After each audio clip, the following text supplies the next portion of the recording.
اعوذ باللہ من الشیطان الرجیم، بسم اللہ الرحمن الرحیم۔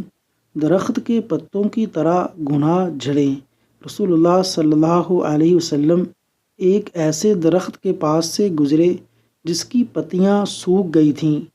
آپ صلی اللہ علیہ وسلم نے اس پر اپنی چھڑی ماری تو پتیاں جھڑ پڑیں، تو آپ صلی اللہ علیہ وسلم نے فرمایا الحمد للہ وسبحان اللہ ولا الہ الا اللہ واللہ اکبر ولا الہ الا اللہ واللہ اکبر۔ یہ کہنے سے بندے کے گناہ ایسے ہی جھڑ جاتے ہیں جیسے اس درخت کی پتیاں جھڑ گئیں۔